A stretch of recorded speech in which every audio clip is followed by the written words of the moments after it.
The night was charged. Spotlights swirled over the entrance of the Arcadium Theater, where the 67th International Film Vanguard Gala was underway. Industry elites, dressed in couture and confidence, filed into the gilded hall beneath a storm of camera flashes.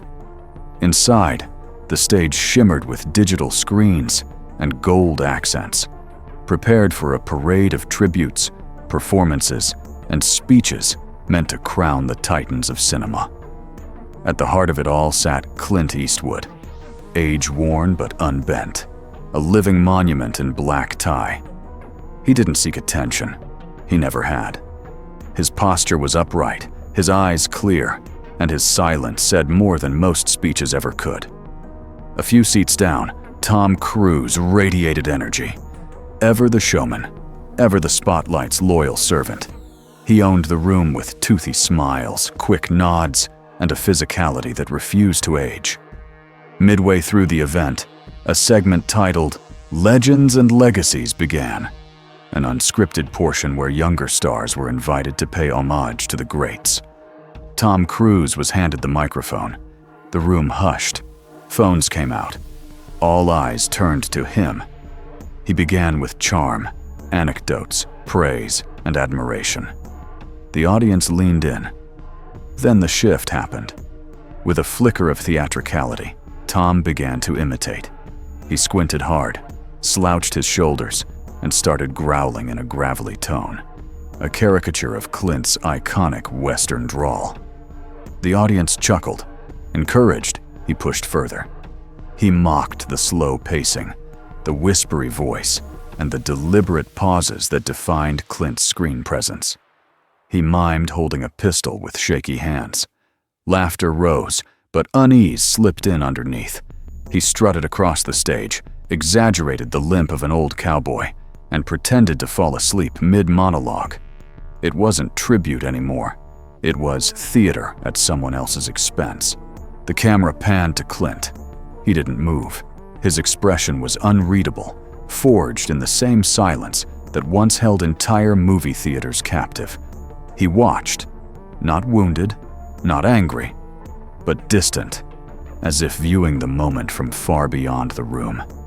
The laughter started to fade. A few people lowered their phones. Whispers spread along the front rows. Was this planned?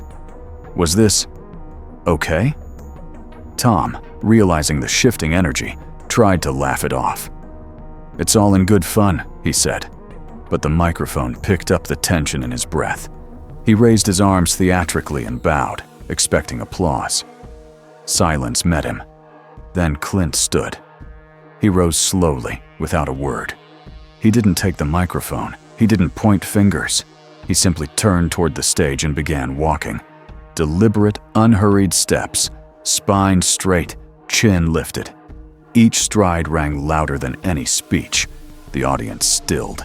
Even Tom froze. Clint reached the stage and turned to face the crowd. He said nothing. He didn't need to. He raised one hand gently, a small gesture of acknowledgement. And then he did what no one expected. He clapped. Once. Twice. Slowly. Quietly. The room followed. A wave of applause surged forward, not for Tom, but for Clint. Not for the mockery, but for the man who had weathered decades of praise and criticism with the same stoic resolve. In that moment, the audience remembered something Hollywood had nearly forgotten. Legacy doesn't shout. It doesn't need a spotlight. It simply endures. Tom stepped back. His expression changed.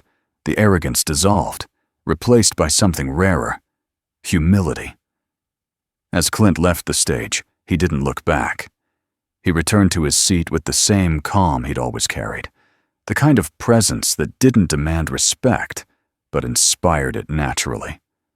The rest of the night unfolded with a different tone. The laughter returned, but it was softer. The tributes that followed had weight. And Tom, for the remainder of the evening, said little. He clapped hard. He listened. And when the event ended, Clint left through the side door. No entourage, no cameras, just the echo of applause trailing behind him like a shadow. That night, the internet lit up. Clips of the moment went viral. But it wasn't the mockery that people remembered. It was the silence that followed, and the man who turned it into thunder.